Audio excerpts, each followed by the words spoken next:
Good morning from Panhandle Outdoors, America's only daily outdoor TV show. Your source for fishing, hunting, and information for folks who enjoy the great outdoors. Now sit back, relax. It's Panhandle Outdoors. Good morning, folks. Welcome to Panhandle Outdoors. I'm Winston Chester. Glad you're here this morning. We're looking at a pretty day today. Can you believe it's November the 1st? It's hard to believe October went by that fast, but we'll keep on keeping on and getting ready for a good November. All kind of exciting things. This is what we call our thankful month. So much we'll have to be thankful for. So we'll get started on today, of course, with our weather brought to us by Gulf Coast Air Conditioning, Drew Pollard and hardworking crew. High today, 81, low 59, and water temperature did drop 1 degree down to 73 degrees. Take a look at our river readings brought to us by Mountain Dew. Get out and do. The Apalachicola Bluntstown is a 2.2 and steady, and the Choctawhatchee Carabelle is a 2.2 and steady. It's rare I get the same readings, or we get the same readings on both of them, but both of them this morning, ironically, are reading a 2.2, and you can see they're both low. And I did go across the Choctawhatchee River again over the weekend, and saw on the upper end it had a little bit more water than it did the Sunday before. So it's interesting. I got a picture coming up to show you the Mississippi River. All the rivers I've been around in the southeast just look low. So the drought is taking. You can see what has happened as far as the drought. The wind direction will be coming out of northeast at about 8. All right, let's take a break. We'll be right back. Okay, welcome back. Got all kind of cool pictures to show you. Don't forget, we'll talk about it all week. The Elizabeth Bottle Memorial Tournament is coming up Saturday, and all kind of things you can do to contribute. And it was great to have Jeff on yesterday.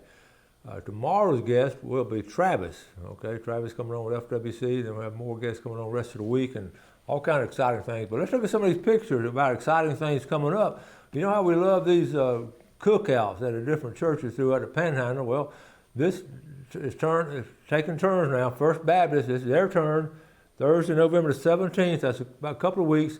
They always do it the Thursday night before Thanksgiving. So dinner at 5:30, the program's 7 o'clock, meal tickets $5. Guest speaker is T.C. Stallings. He's the lead actor in the movie War Room. And here's the Wild Game dinner, and a lot of folks work hard. Established in 2002. I've been to every one of them, and I hope to go to the rest of them. I mean, they're just good fun. We talked about it before. How about this? Hey, Coach, look at this mess of big shell cracker I caught yesterday. It's Eddie White. Eddie's having a good outdoor fall season. They're doing all kinds of things. Hog hunting, catching brim and shell cracker. Okay, I'm going to talk more about this. I ran across this because we're talking about hunting camps and all, and this is what this is. This is one of these trailers that's been turned into a camp. And Walter, my son-in-law, did this about 10 or 12 years ago, turned in something like this with their camp house up in, it was actually just part of a semi, but they turned out real well up in Troy. It had a lease up there in Troy, so he just wheeled that up there. But that's really a great idea. It's like a big utility trailer, and you got a fold-out bed and all kind of cool things. So that's interesting. So I just want to share that with you. If you can't build a hunting camp or you just have a lease, and can't afford a camper. Outdoor tip of the day. A lot of times our trailers have a big hook on it, so this is how you do it. That's a good farmer tip right there. Fred Myers. Carter had a successful hunt this morning. Smoked him with his bow at 25 yards at 7 a.m. It all worked just like we planned it. In other words, they had the cameras and all. And there's little Carter. He's growing up, isn't he? Nice buck with that bow.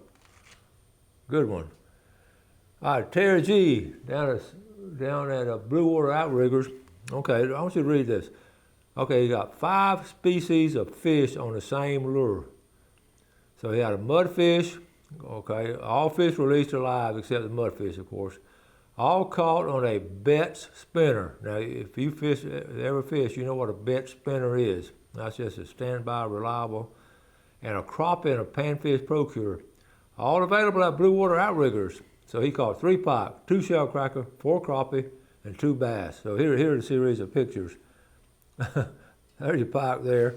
Okay, look at there. You see the color I've always loved this bright chartreuse yellow looking, then the contrast in it. The Bet Spinner, been around a long time, and you can go down to blue water and get that color. That's for Terry. I think Terry just works on weekend and fishes during the week. A good series of fishing out of his kayak. Good job on that, Terry. Thanks for sharing that. That's really interesting. Joyce Kelly sent this. Look what your dad and I caught this afternoon. Good job, Joyce. This is a flashback picture. This was exactly 8 years ago this weekend, well, October 30th. But the reason I put this on here because this is the first time I ever took a selfie with my cell phone. I said I never would do something like that. But I was down there on the beach by myself, and I just had it to one of my memories. I just want to show y'all. It's my first selfie ever. Ronald Mathis up there, the hunting club they're at, and they run dogs up there, and you just got to be careful of rattlesnakes. They had 10 rattles on it, 10 rattles. They really that'll kill a dog pretty quick. Over on the Saltash River, Randy Avery, look at this. We're talking about the river being low. Last weekend, Randy, look at the fish they caught. Look at that big old catfish. But look, see how low, when you see roots exposed like that at a boat landing, normally water is up there around those roots. So they took advantage of it. Look at that mess of catfish they caught. That's what you call a mess of fish right there. Ned Maxwell sent me this email. Greater Brown Park. The park on the north side of the 331 bridge is closed for ramp and channel access upgrade. So thank you, Ned, for letting us know that. And anytime a boat ramp closes or something going on, let's share it with each other so we'll save our fellow outdoorsmen a trip if they're planning on going. So thanks, Ned. Here's your funny one for the day. Crushing pop cans is soda pressing. Okay, let that sink in. It might be hard to get a tickle on it this time in the morning, but I thought that's funny, Bert Davis. This is a picture I was telling you about the Mississippi River. I've seen this picture a couple of times, not from the air. And I first thought there were people photoshopping, so last week or two I didn't show it, but then I got this picture of it. That's an island right here, of course, sticking up, but that's the Mississippi River. That shows how low. When it's low, that's low there. A couple more. How about Christian Austin Camp? It looks like Dad has some catching up to do this season. Eli put the smackdown on his first buck up in Calhoun County, 8-point yesterday evening. And Lisa, okay, here's Eli right here. All right, he's got a big old grin on his face, and there it is right there. Good job, Eli. Okay, and let's close out with this picture right here, talking about the beauty of this is Owl Creek. That's a tributary, and isn't that a beautiful picture of Owl Creek this time of year? Okay. All right, we have more pictures, but that's enough for this segment. Let's take a break. We'll be right back. Okay, welcome back. I know you remember back when I was doing the show at a Studio B, had a couple of ladies come in that were tracking dogs, and they did seminars and everything. Crystal Gainey. And I've got this from her. This is interesting because they're so good now. And y'all remember the girls? They really they do a great job, and they're so good now. There's just a network of those, and they're doing seminars throughout the Southeast. So they were up at a seminar up in North Alabama, and the season opened up there. What happened? They had a situation where it's headhunter working dogs, and what happened? The guy took a dog, and he had a dog try to find it, and he couldn't find it. So they called Crystal in, and here's what happened. Look, that's a buck of a lifetime right there for that young man. And they found it at like 3 a.m. They found it at 3 a.m. There's a dog right there. Tracked us, Crystal. And I know they were proud. Those young people were proud. It was Youth Weekend. And those tracking dogs right there are just worth their weight in gold, because what happened, they brought one dog in, and that dog lost the track. And they don't want to do that with, because usually this dog, when they bring the second dog in, they'll trail the first dog. And then when it ends, it ends. But their dogs are so good, they bypassed that first dog and they kept them on the track. And so he was able to find, it took a long time, it took almost all night long to get them. So that's a good story there. Okay, moving on. Now we're talking about fall planting. I talk about it a lot every year. Plant trees. Some of y'all are really good about doing that. I will continue. It's still a good time, even through November, on up to Thanksgiving. Keep planting these trees. and get them out there. And any kind of wildlife food is good. It just, Carol Miller gave me some blackberry bushes. I'm gonna plant some up in the woods and just let them grow wild. But I know what's gonna happen. The deer, they're gonna eat them right away, which is fine. So anyway, I want to encourage you to continue planting trees. We need them. Okay, now got a little short video I like to show at least once or twice a week. Show a little bit of video on catching some fish or doing some outdoor stuff. So here we are. We're going there to do some fishing on North Bay. Sometimes just run there and do it real quick. Bill and I went last week. Didn't have enough luck to shoot a video, but this time we do. So Jeff, let's roll this.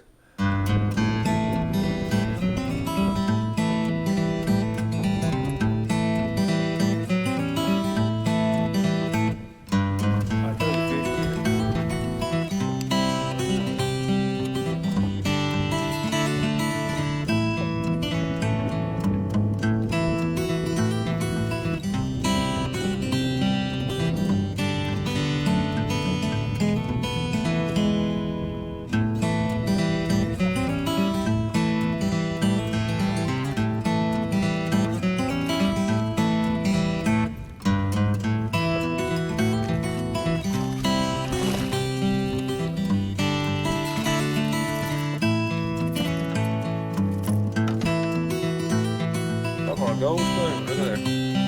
There they had them in there. Two or three, right on that ledge. We were in too shallow water, drifted over that ledge. Nice trout. We're gonna let them go.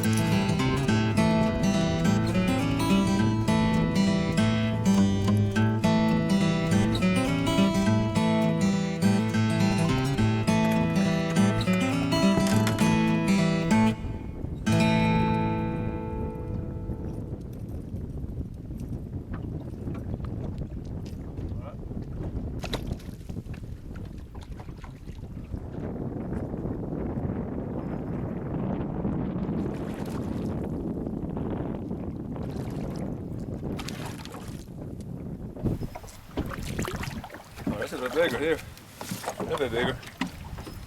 Folks, we're on this hole right here, keep drifting over. Every time we drift over, we're getting a couple of trout. And no matter what we're throwing, they're hitting it. Folks, we were in the Express Lane Fishing Game Forecast Peak Time. Check this out. Nice trout right there.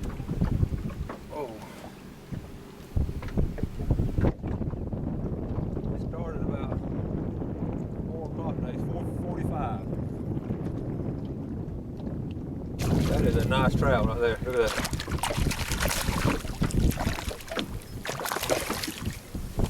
I'm gonna go ahead and use it net just to make sure I get them good.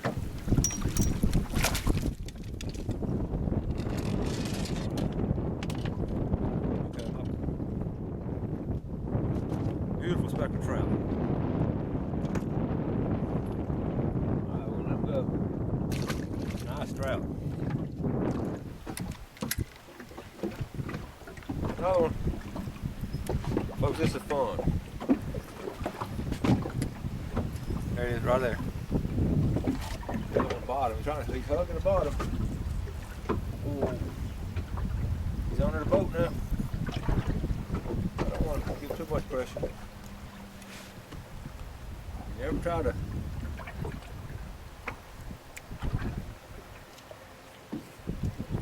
never try to muscle them up. There he is, taking off. There he is.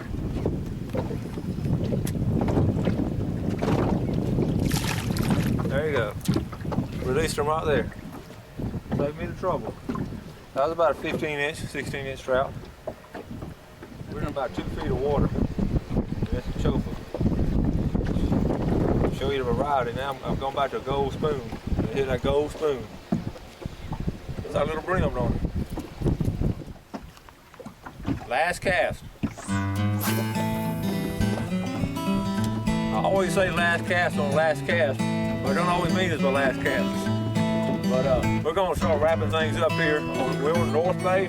This is actually the first fishing trip on my new boat, Panhandle Outdoors Edition from Glass Stream. It's in the Panhandle Outdoor colors. It's a little shakedown cruise we're taking today. And of course we had good luck on the first voyage. And we've been real tickled. We caught probably about 9 or 10 speckled trout. And it's been a good afternoon. Looks like it's going to be my last cast. It's been a good afternoon. I want to encourage y'all to get out and go fishing whenever you can. The afternoon fishing has been really good. We're catching everything just right. We're right here, been in the express lane fishing game forecast. We're right here in that peak time, and we sort of tailed off of it, and the fish bit just like they're supposed to. We're going to wrap it up. Winston Chester for Panhandle Outdoors. See you later. Okay, welcome back. Hope you enjoyed that. Let's take a look at our fishing game times today, brought to us by Blue Water Outriggers in Port St. Joe. We're looking at our time from 6:04 to 8:04 this morning. This evening from 6:32 to 8:32. I got several things I want to cover. I want to make sure we're talking about doing. Well, let me show this first. It was this past weekend was my grandson Mason's 18th birthday. We had a great time. We went up there and visited with him, and I always try to give him something fishing, something to do with fishing or outdoors. And this year we gave him a year-long subscription to Mr. Tackle Box. Of course, I did. This is saltwater, but I did freshwater. He was tickled with that. But what happened? You know how your memories show up on social media, on Facebook, and this picture popped up here. This is what I gave him 8 years ago. This tackle box here was just like mine. So I want to wish my grandson Mason. He's a lot older, more mature now, but very happy 18th birthday. And I want to tell you about it. He had a great birthday party for everybody. So anyway, what I was going to get at though, I started looking at a tackle box that was just like mine, and mine right now, if you notice when I had up here last week, is just flowing over. I got so much stuff in it. Does that always happen with tackle boxes? On the way back home, we stopped. I always like to every now and then stop in Prattville, Alabama, at the Bass Pro Shop. I buy most of my stuff from Blue Water, but I still like to stop at Bass Pro Shop. I was looking at the tackle box to get some ideas, and that you can't. You sometimes you get them too big, and then sometimes too little. I don't think as outdoorsmen we can ever be satisfied with the size of tackle boxes that we get. And I got tickled because I scaled down, and now I need a little bit more room for the next size up. So I think Gail's maybe looking for me a Christmas present with a tackle box, but I need to pick it out. Let's move on to this is interesting now. We're keeping up with it, ducks and all. Like I have this Ducks Unlimited subscription. I showed you the magazine I get. I was reading it last night and it had 5 questions on here, and you think you know the answer. This is real interesting. So I took the quiz myself. I want to share, and you take the quiz this morning. So here's the questions right here. According to U.S. Fish and Wildlife Service estimates, hunters in which flyway harvested the most ducks during the 21-22 waterfowl season? Well, I bet we're all going to guess letter A, Mississippi. Letter A is correct, the Mississippi Flyway. Question number 2. After the mallard, what was the most commonly harvested duck in the nation last season? Okay, so we know the mallard. So what's it, A, B, or C? What duck? The green-winged teal or the gadwall? Well, I missed this, folks, because I put A, wood duck, and it's really the green-winged teal. It was in second place. So I right now I'm making a 50. Number 3, hunters in which flyway harvested the most geese? And of course, again, this was the Mississippi Flyway. Okay, most geese. True or false? The number of active waterfowl hunters in the United States has been increasing over the past decade. That is false. They have not, and there's just less waterfowl hunters than we've had in a good while. And question number 5, duck harvest, of course it goes along with it, duck harvest have increased during the same period. And of course that answer, that first, test of psychology of that first answer, number 4, is false, and it's got to be false also. So we wanted to share that with you and on the duck quiz.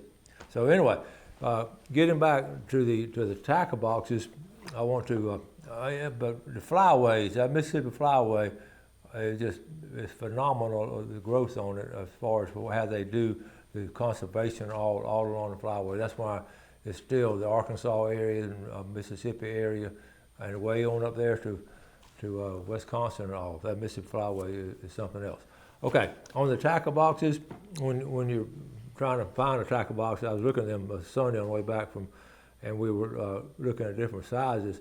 You want, the beauty of it now, those little plastic trays, you can just interchange them. I know you know all this stuff, but we always want to organize our tackle, okay, at the beginning of fishing season, which is early spring to me, and then at the end of fishing season, which is fall. So winter I don't do a lot of fishing. Now Bill and I are talking about we're about to get ready to go down to the Apalachicola River system and do some trout fishing. If you hit those trout just right down there, I mean it's just an awesome experience. But you know, a lot of times you just got to hit it just right and get in the right spot. But if you do and find them, it's good to do. So anyway, in organizing your tackle box, you want to make sure that you know, you have your saltwater stuff, and I still find, even as much as I've fished in my lifetime, I pull them out here. I got a rusty hook, and I thought I always wash off my stuff, but I don't know.